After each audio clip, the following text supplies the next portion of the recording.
From flexing like a bodybuilder to proving your meat's the meal, treating rivals like babies, or airing out the arena, these are the top 10 biggest fines in the NBA for the coldest celebrations. Coming in at number 10, we have one of the NBA GOATs, LeBron James. The Lakers were in a back and forth game against the Pacers all night, and with less than 2 minutes left in the game, what does LeBron do? He hits the Pacers with his signature you 3 ball. Shot clock. LeBron about to get into his action. Launches a 3. Got it! The king! A huge clutch moment from LeBron. And how does he celebrate? By showing he has the biggest on the court. Now the commentary team was not a fan of that celebration. And he needs to get a warning about that behavior. I'm sorry. There's only so much craziness you can take. And neither was the NBA, and they slapped the GOAT with a $15,000 fine. Coming in at number 9, we have a very strange celebration from a player that wasn't even suited up to play. We have Michael Jordan Jr., aka Jimmy Butler, and he does a very strange celebration that may stir up some drama. Simply celebrating from the sidelines. Usually the Miami Heat have Jimmy Butler in their starting 5 playing the 3 position. Tonight he was sitting out with an injury. And after this Max Strus 3, I think Jimmy Butler was having flashbacks about the bubble. When the media asked Jimmy about the celebration the next day, he pinned it on Eric Spoelstra. Were you surprised that the NBA dinged you, or were you proud of the GIF that it created? Nah, I'm not surprised. They be trying to find me anyways. It's Spo's fault. It is. He always says to celebrate everybody else's success. Max going to 10-0 run. I celebrate. I get fine. Come on, Jimmy. I think we all know who the real culprit is. Now, the NBA did not find this gesture very funny, and they smashed him with a $15,000 fine for celebrating on the sidelines. At number 8, this celebration the NBA deemed was menacing. This is during a preseason game. Gerald Green was having a big game hitting 3 after 3 from downtown, and he started emoting gunshots. Now we've seen players like John Morant do this, but not get fined. I'm not sure if the NBA has a thing with players that only have 9 fingers, but they fined Green for $25,000. Coming in at number 7, we have the Slim Reaper, Kevin Durant. Kevin Durant way outside.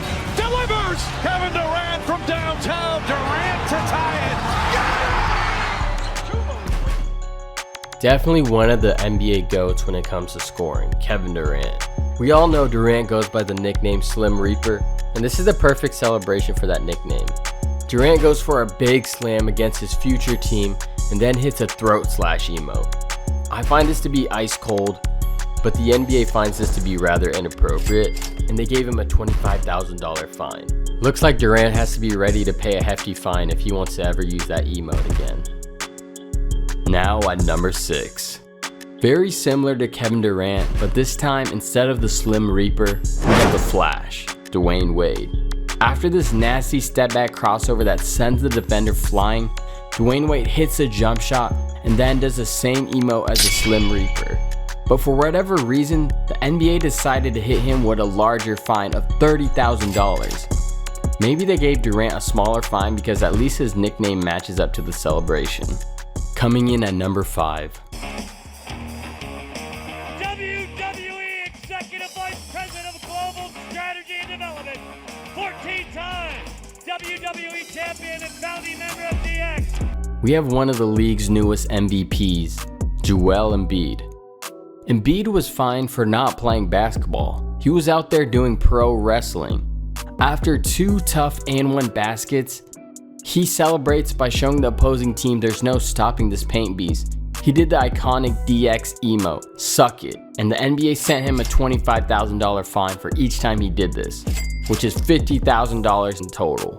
Next, we have Dwight Howard at number 4. Another game featuring LeBron James, but he's not the focus of this play. The focus was Dwight Howard on the Charlotte Hornets at the time. Dwight Howard breaks out on a fast break and gets an easy slam at the rim. A big dunk to tie up the game right before halftime. And on his way back to defense, he does something I'd rather not explain. Now you can tell the NBA did not like that one at all. And we go up in the prices of the fines, and we're at $35K, the price they gave Dwight Howard for this celebration.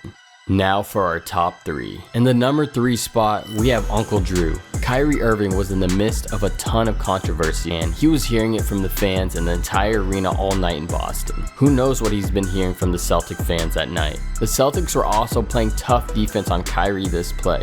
They stopped him from getting to the basket, but Kyrie gets the ball back again. In a triple threat position, he pulls up a deep 2-pointer and drains it as the shot clock hits 0. After hitting such a tough shot and proving how cold he is, he turns to the crowd and gives them the finger.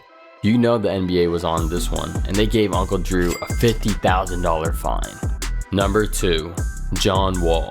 Now, John Morant has been regarded as the gangster of the NBA as of recent, but I think a lot of people forget about John Wall. Because after this super tough finish, he threw up every gang sign known to mankind. Now, the NBA and the Wizards must have been very worried about John Wall's ops pulling up to DC after the celebration. So they hit John Wall with a very strange fine. They traded him immediately. At number 1, we have the highest fine in NBA history, $500,000. Now, this isn't your ordinary celebration. This was a celebration off the court. The Lakers were just off a huge win against their rival Celtics before the 2007 NBA All-Star break, and the Lakers power forward Vladimir Radmanovic decided to get himself into some trouble by celebrating the win on the slopes. Not a good idea when that's a breach of contract. In the NBA, there are certain contracts and agreements you have to follow. One of them being that you don't do any dangerous activities such as skiing, skateboarding, riding motorcycles, or snowboarding, because doing these activities can have you potentially injured and sidelined from the game. And to make things even worse, he self-snitched. By reporting to the NBA he had an injury, and when the NBA asked how did he get this injury, he told them it was from snowboarding. So the NBA decided to slap him with a $500,000 fine for breaching his contract. That's about 5% of his entire salary. The reason the fine is so high is because the NBA is very strict about this. Imagine a team paying $500 million for a player, only to have him get injured and not be able to play because he was out snowboarding. Vladimir took a huge L on this one, $500K and an injury. Now, LaMelo Ball could be taking some advice from Radmanovic here because he's been doing some reckless celebrations by leaving the arena in a sick foreign car. He's got to be careful because not only if he hurts an innocent bystander or hurts himself in an automotive accident, not only will he be sidelined from the game, but the NBA will also be issuing him a huge fine for injuring himself by taking part in dangerous activities. Alright guys, that's the top 10 NBA celebrations with the biggest fines. Click here to watch this video, stay stellar, and make sure you guys subscribe.